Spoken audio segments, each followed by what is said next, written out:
안녕하십니까? 오늘은 144강 일주의 신강 또는 태왕 또는 신약, 태약에 따른 성격을 말씀드리겠습니다. 일주의 신강하냐 또는 태왕하냐 신약하냐, 물론 이 신약에도 태약이라고 하는 것이 또 있을 수 있습니다. 근데 보편적으로 일주는 신강해야 합니다. 신강해야 용신을 정해도 관을 용신으로 정할 수 있고, 관이 약하면 재로서, 재가 약하다면 식상으로서 용신을 정할 수 있지만은, 신약하다고 하면은 인수나 비견 것밖에 없습니다. 물론 상황에 따라서 신약하더라도 식상을 용신으로 쓸 수밖에 없는 경우가 있죠. 예를 들면은 우리가 관살이 태왕한데 그것을 통관시켜주는 인수가 없다. 그럴 때에는 식상으로서 그 관살을 극해야만 될 때가 있습니다. 그럴 때 설기되는 건 감수하고라도 일단 직접 와닿는 관살을 제거하는 것이 우선이겠죠.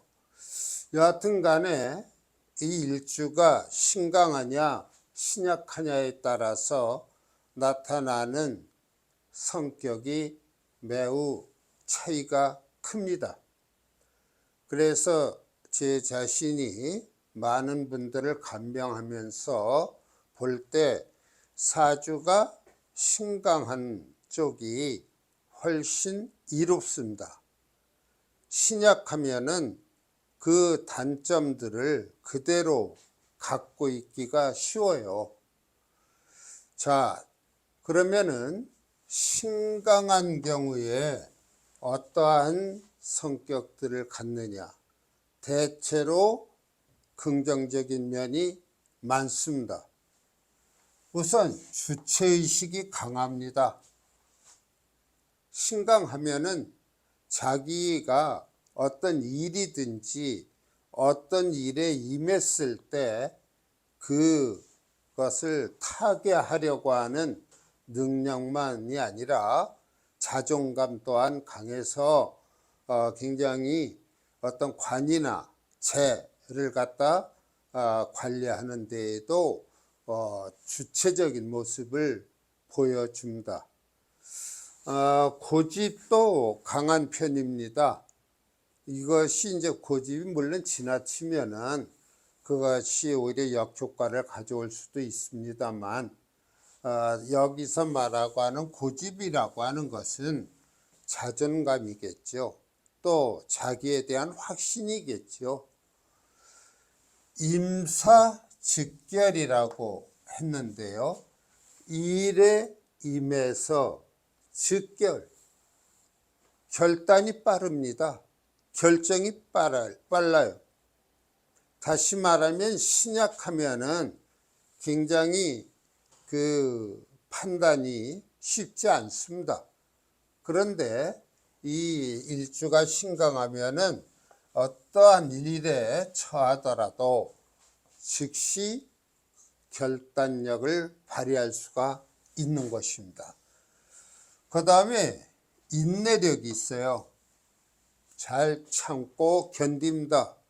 그렇게 해서 좋은 운을 만나면은 결실을 얻게 되는 것이죠. 지구력도 있습니다. 끈질긴 면이 있는 것이죠. 어떤 일을 하다가 나 이거 마음에 안 들어 하고 그 또 다른 일을 찾는 모습은 드물어요. 한 우물을 파는 그러한 지구력을 보여줍니다. 책임감도 강합니다.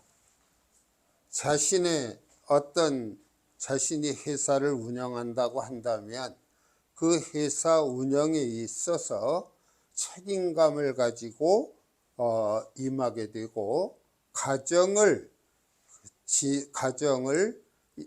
이끌어 간다든지 또는 가정이 되어 있을 때 그 책임감을 다하게 됩니다.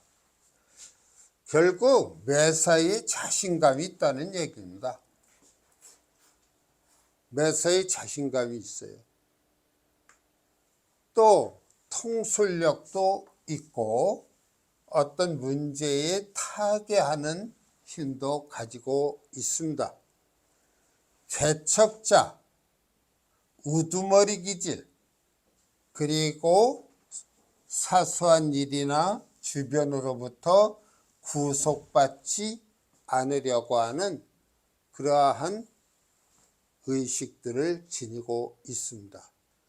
대체로 이러한 신강해야만 우리가 세상을 살아가는 데 필요한 재나 관에 대한 통솔력이 생기는 것입니다. 그 다음에 이 태왕하다 또는 태강하다 이렇게 얘기할 수 있는데요. 이것을 엄격히 구분하자면 태왕하다고 할 때는 너무 자신의 세력이 신강을 넘어서 더 강해진 경우입니다. 대개 사주가 팔자로 되어 있지 않습니까? 그 팔자에서 일주의 세력이 6, 7자를 차지하고 있다면 태왕 내지는 태강이 됩니다.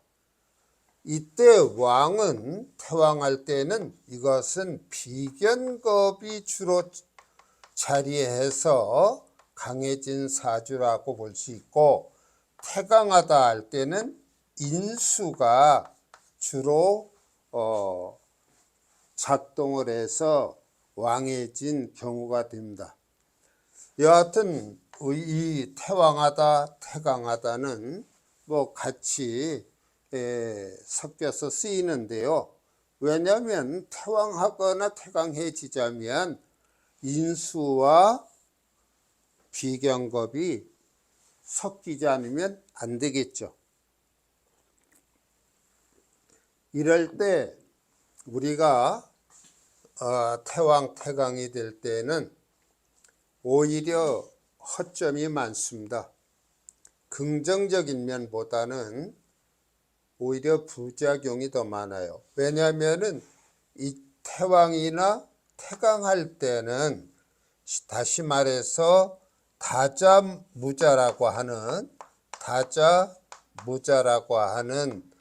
원리에 의해서 오히려 없는 것과 같은 그러한 작용을 합니다. 저는 그런 예를 들게 되는데요.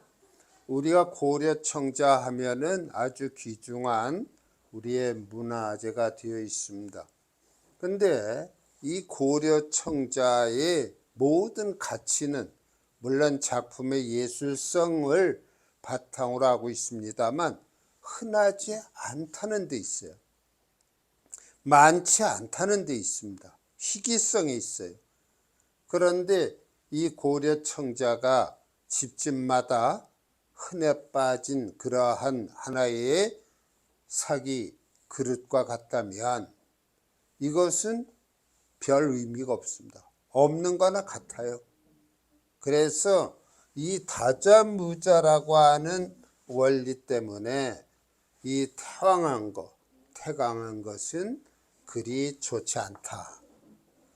자작자화, 스스로 짓고 스스로 화를 만들어요. 다시 말하면은 자기 자신에 의해서 화를 초래한다 그런 말입니다. 그 다음에 만용을 부리는데 그 만용의 결과가 좋지 않아요. 또한 반대로 이 다자무자라는 원리 때문에 강한 게 아니라 허약한 것으로 이야기되어지기도 합니다. 그 다음에 응결력이 너무 강해서 융통성이 없을 수도 있고요. 또한 의심이나 분탈작용이 일어납니다. 그러니까 이 신강한 것에 비해서 오히려 더 강한 게 좋을 것 같지만 태왕, 태강의 모습이 되면은 오히려 역효과가 나타난다.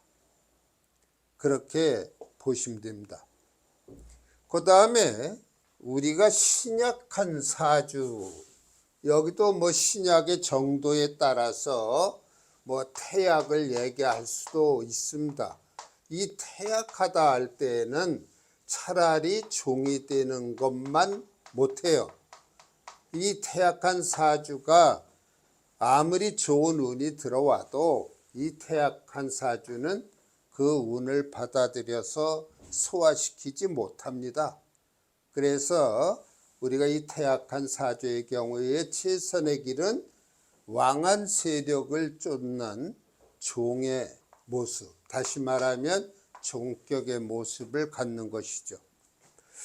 자, 이 신약하면은 어떤 문제들이 있느냐 하면은, 어떤 문제들이 있느냐 하면 주체성이 약합니다. 주체성이 매우 약해요. 그래서 이 주체성이 약하다 보니까 모든 일에 적극적이질 못합니다. 그 다음에 지구력이 약해요. 지구력이 약해서 인내심이 부족해요. 참질 못합니다. 실증을 빨리 내요.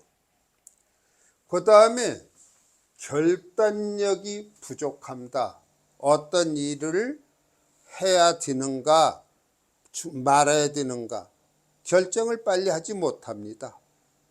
뭐 우리 흔히 그런 얘기를 하죠.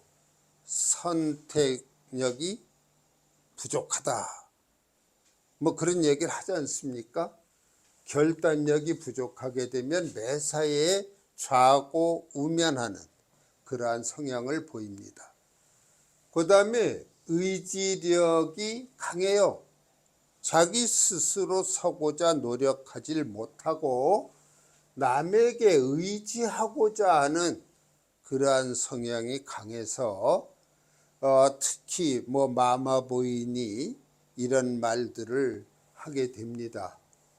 그 다음에 용두사미가 되어 어떤 일을 큰 마음을 먹고 설사 벌렸다 하더라도 처음 시작은 성하게 시작하지만 결과는 뱀의 꼬리와 같이 미미합니다. 그러니까 어떤 일에 대한 성공이 어렵다는 얘기예요. 그 다음에 신약하니까 겁제의 도움도 필요하겠죠. 인수는 말할 것도 없고요. 그러다 보면은 겁제나 이러한 상황에 이용당할 수가 있어요. 주변에 이용당할 수가 있다. 또 큰일에 대한 두려움을 갖는다. 큰일을 전혀 뭐 도모하고자 하지 못하고 그런 용기도 내질 못합니다. 열성이 부족합니다. 끈질기게 끌고 가는, 밀고 가는 그러한 열성이 부족하고 안전이죠. 어떻게 보면은 모험이라는 것 또는 어떠한 자신의 그 능력을 발휘해서 쟁취하고자 하는 그러한 것들에 대한 것을 다 피하고 만사무사한 안일한 그러한 성향을 띱니다. 남의 말에 잘 넘어간다는 얘기는 이용당한다는 것과 같습니다. 그러니까 남이 이런 말 저런 말을 하게 되면 귀가 넓어서 그냥 휩쓸려요. 이러한 것도 결국은 또 이 모든 일에 대한 두려움으로 연결이 돼서 어떤 일을 하고자 하면 몹시 힘들어요. 그저 인수나 다시 말하면 부모나 형제 자매들에 얹혀서 의지하는 마음으로 살아가는 사람들을 볼 수가 있습니다. 자, 여기 두 편의 사주가 있는데요. 여긴 병화 일주가 세력을 갖고 있는데 구조가 굉장히 괜찮은 편입니다. 여기 계해가 병화에 관이 되는데 이게 인수를 타고서 이 병화에 이르게 됩니다. 그러니까 이 관살이 적이 되는 위치임에도 불구하고 인수가 갑인이라고 간여지동을 이루고 있어서 전혀 이 계해관에 대한 피해를 입지 않습니다. 물론 본인의 세력은 이렇게 신강합니다. 관도 전혀 두려워하지 않을 정도로 강합니다. 그런데 이제 이 사주에 있어서 결점은 관은 좋다고 하더라도 인수도 좋다고 할지라도 이 재가 문제가 되네요. 여기 이 재가 화극금에서 이게 정제가 되지 않습니까? 근데 화기가 이렇게 왕하면 이것이 심한 극을 만나서 결국 이 재는 무력해지게 됩니다. 그런 단점을 가지고 있습니다. 그래서 너무 이렇게 이 세력을 여기까지 확장시킬 수 있는데 이렇게 되면은 태왕한 경우가 되는 겁니다. 그럴 때 이 재는 유명무실해진다. 그렇게 볼 수 있네요. 그 다음에 여기 병화일주입니다. 이 병화일주인데 이 병화의 세력이 이렇게 돼 있고 또한 여기 병화가 있는데 이러한 것들이 전혀 힘을 쓰지 못해요. 왜냐하면 여긴 인신충이 되고 여긴 병신합이 돼서 결국은 이 병화는 나 홀로라는 입장에 처하게 됩니다. 주변에는 맨 재가 돼요. 이런 재가 됩니다. 자, 여기서 이러한 사주는 아주 태약한 사주입니다. 그런데 이 병화가 양간에 속해요. 양간에 속하다 보니까 종을 잘 하려고 들지 않습니다. 종을 잘 하려고 하질 않아요. 그러나 현대사회를 살아가는 우리 이 양간일주의 병화 이러한 상황에 처했다면 저는 종을 권합니다. 매사에 이런 종하는 자세로 살아가면 오히려 이 금이라고 하는 이 세력이 용신이 될 수도 있는 거예요. 그래서 종제격이 된다.